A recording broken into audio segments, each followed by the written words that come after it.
Hi.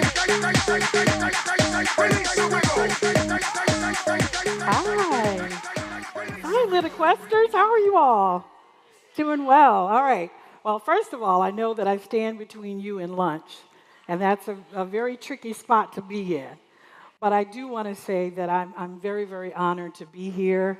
And in keeping with that theme of being from Texas, I'm not really from Texas, but I have a very, very close connection to Texas. I'm here today to talk about the nonprofit sector and how technology, specifically Litify, connects up in the social justice space.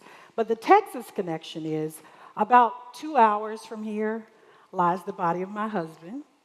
20 years ago, 20 years ago, 5 months ago, I met my husband here in Austin. So this is kind of a circle of life things for me. So I'm really and truly honored to be here. I lost my husband last year, and I'm trying to recover from that. And I know that that's important because he wanted me to make a difference. And working in the space that I am now gets me an opportunity to really, really do that. Not only can I make a difference, though, I told you I didn't want to stand between you and lunch. And so one of the things that I want you to do is to write down this takeaway or type down this takeaway. In other words, I'm just going to give you the punchline to this whole presentation. And that is, if you want to get up and go to lunch early, you want to know that it takes all of us to make a difference. And if you forget that, if you happen to stay in this hotel, you can be reminded of it because there's going to be a little card beside your bed, and it has those same words on it. There's a little card on the counter in your bathroom that says the same thing. It says it takes all of us to make a difference.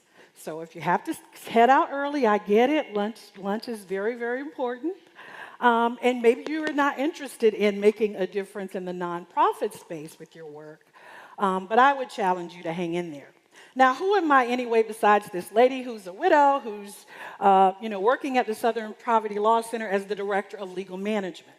Well, before I came, and I've only been at SPLC for about 2.5 years, but before that I worked over 20 years at the State Bar of Georgia. And what did I do there? Well, I was what's called a practice management advisor. So I help law firms understand how to run their practices as a business. And I did that because I worked on marketing and management and technology and finance for firms. And so that technology piece was the first foray into this area where I could understand what was going on. And I did a lot of work with the ABA. There's a big conference there called the ABA Tech Show. Well, I ran that back in 2014. I also taught at a law school. So Georgia State has a law school, and we teach a course there called Law Practice Technology. So I taught there for 3 or 4 years, and I just stopped doing that last year. So this is kind of the background to share with you that I know a little bit about how this technology in the space of legal works, and I've looked at it for over 20 years. I've been in this space saying to everybody, you've got to embrace the technology.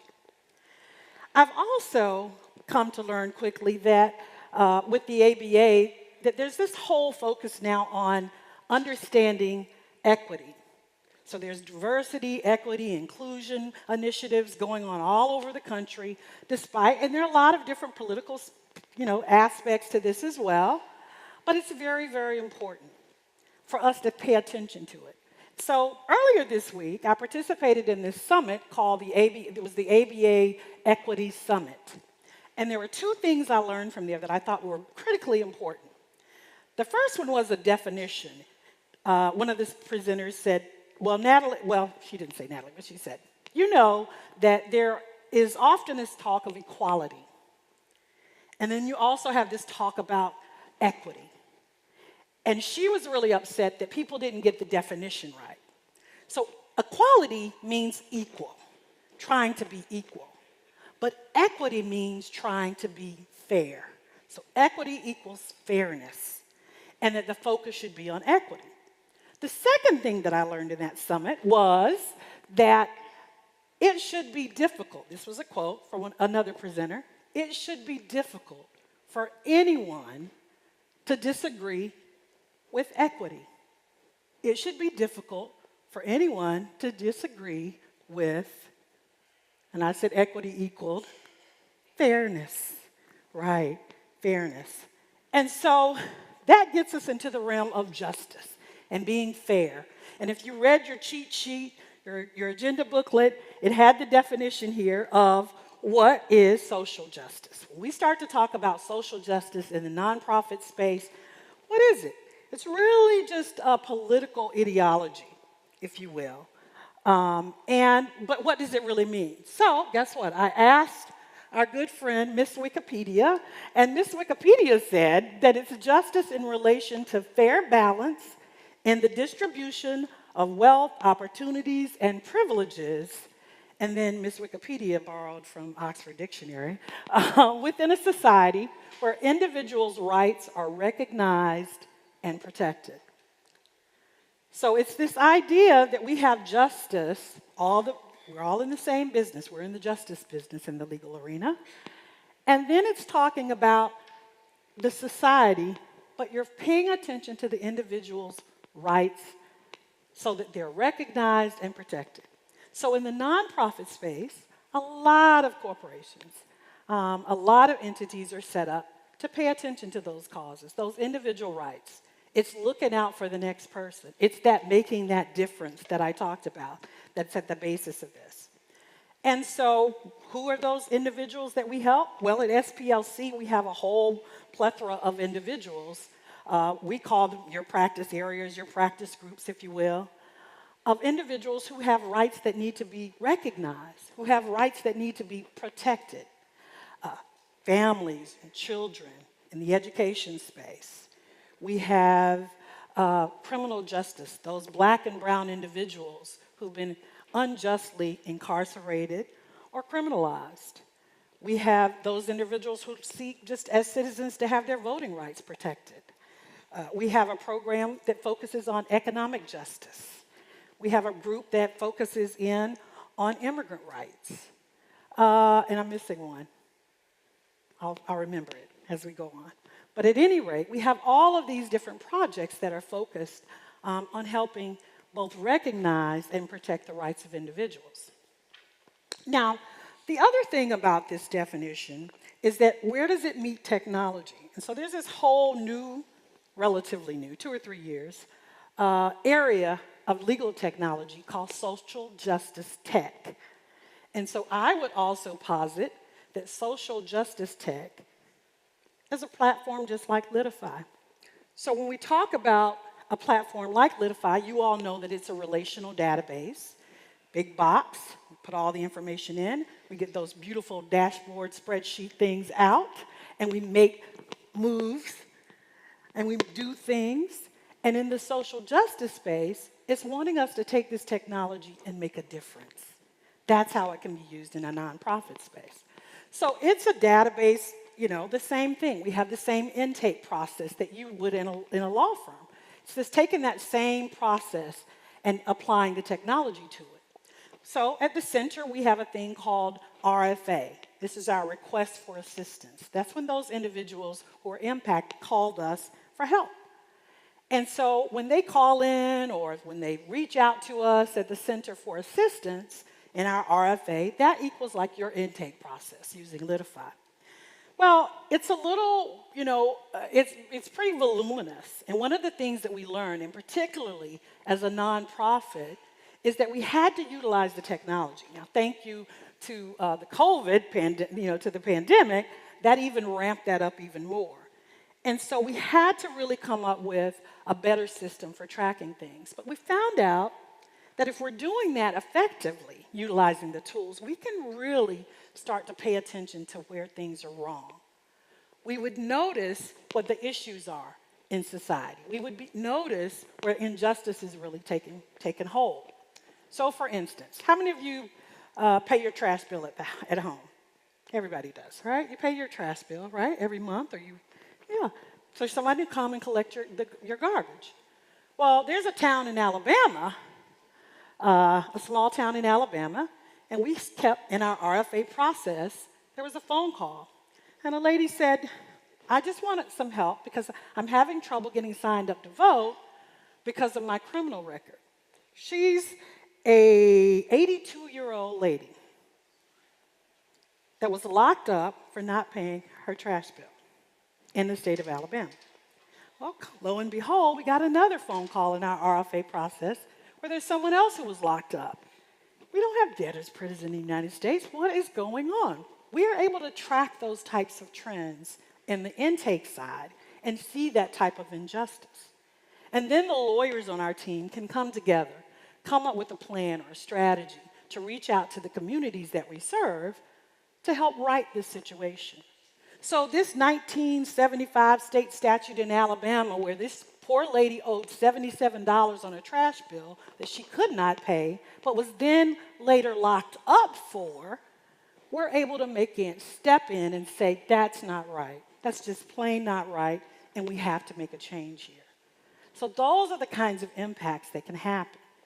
Our economic justice team, our criminal justice reform team, they come together to think about the ways to approach the municipality to deal with this. Lo and behold, there were hundreds of people who were locked up. It's really interesting that this can happen, but there were hundreds of folks who didn't, and maybe they weren't even locked up. There were some people who we later found out they had issues, they had arrest warrants, and they didn't even know it. So you have a criminal record with no knowledge of it. So those are the kinds of changes that we could impact. We can use the technology to identify and track these types of trends. And it's also, you've heard speakers before talk about their use of Litify to really dive into reports. Well, for us, in terms of making that difference, we're able to do things like track the time and see where we are productivity-wise, and then we can work with larger case teams on making that difference. We could actually move to the space where we can balance the workload and manage what's going on because we've got all the information in that big box, in that technology space. So using Litify, we're able to do that. The other thing, or those advanced uses, is very important because for years, I was a certified consultant on a plethora of practice management systems, a plethora. And in that, I would go into firms. When I told you I did that, I went over 1,200 firms in the state of Georgia. I did over 1,200 on-site visits, meaning that I went into those law firms and said, this is how you properly use these systems. And what I always fought with was, how do I get to the next step using this? How do I get this firm to see that this is just not a box you put stuff in because you're doing the intake, and it's not just a glorified Rolodex for you guys because you see the benefit of not having to put the address in more than once. You get that benefit, but how do you get even more out of it? How do you get from that crazy-looking spreadsheet thingy that we saw to really seeing the dashboard and making it? It's taken those communications, being able to track all of that, being able to see that Miss Minifield, the 82-year-old lady with a trash bill problem, is something that might have been on a piece of paper that someone wrote down on the intake side, but having to do that over and over again and be able to immediately see that this injustice is occurring in more than one place, more than once. How do we answer that? Being able to keep up with that, moving to that next level, managing all of those documents. Now, on the other end of the perspective, we have whole litigation impact teams. We have advocacy and impact litigation teams that work with thousands and thousands and thousands of documents. So we work with our IT group. Jenna's out here in the audience. She's a part of that team. I told her I was going to shout her out, so I don't know where you are, Jenna. I got to see you somewhere. She's got to raise her hand. Where are you, Jenna? There you are. All right. Well, Jenna's a part of our IT team, and so she works with the legal department in my group to help us get through all of this volume of documents that we receive in litigation, just like you're receiving in many instances, and get us ready for e-discovery when it comes to time to litigate. So all of that is a part of getting to that advanced step or that next step. And sometimes firms just don't get it, or they're not able to get past some of those stumbling blocks so that they can really, really push the use of the technology to the next level. I think the advances that have occurred are really important. Before the pandemic began, the whole legal sphere there was a big, huge focus after we'd kind of forced everybody to get to the cloud. We were slowly getting there, and the pandemic made us go there the rest of the way. But even before that, a lot of firms who had adopted technology, they were looking at how do we automate these workflows. So automated workflow on online system, on an online platform like Litify, was already at play. And it helps you streamline that space so that you can actually visualize what's going on. Now, it's really important in the nonprofit sector because you're, again, wanting to make that difference. You want to make that difference. But what does it mean for us? I said positive vibes. This is hard work. It's hard work when you have to talk to the families of a 10-year-old in the state of Louisiana who can't find where their son is located because they've been shipped away from one facility that the juvenile justice system set up to Angola prison, which is where they house some of the worst criminals in the nation, but also a former slave plantation. Your 10-year-old little bad boy has to stay in the facility where you have someone maybe serving life for murder and not understanding the implications of that. When that child can't be educated, you don't know where they are, that they had special needs that are not being met, and they barely let the lawyers even talk to or know where that child happens to be. It's very important that you have the ability to see that we're able to do that intake on those types of situations, and then to see that there is a result on the other side of that, where we're saying that's wrong. We have to fix this. Where we can work with other organizations, other nonprofits, other law firms, other plaintiffs' firms to say this is wrong, it needs to change, and we need to be able to make a difference. We can do that with technology. Then that means the people back at my center, they can see we're making the difference. We can see that dashboards of the RFAs going down. We can see those numbers going down. We can see the matter side grow. Right? We can see that matter coming to a resolution, coming to a settlement, coming to a letter that makes them stop locking people up for trash bills, make them say, hey, it is crazy for us to put our children, regardless of how we have labeled them in society, in a situation where they're going to be damaged and they're not going to be able to come back into society and be productive citizens. This is insane. We can't do that. We have to be able to make this difference. And so when my staff can see that we're making that difference because they're getting things done, we're moving those RFAs out of the queue, we're able to help people in the Deep South see those differences, that creates a positive balance. It helps us keep going. It energizes us so that we can take on and stay in that fight. So being able to use the technology to streamline the workflow, being able to balance the workload, work with other people like your firms, interns, externs that come into the work that we're doing, to be able to plug into a system that's already there, that's not a paper-based system like when I was going into those firms and seeing. I was not just going into firms and Fortune 500 companies, but I was also going into nonprofit spaces. And to know that they didn't always have the resources to have a management system like Litify, but to now know that we can do this and we have the ability with the technology to make that difference, to be that difference, it's a game changer. It's important. And we can advance the social justice realm and be a model. Maybe they can't afford Litify. Maybe they're not in that position.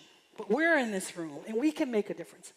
It takes all of us to make a difference. That's what's on that little card beside your bed. That's what's on that little card that's on the counter in the bathroom upstairs.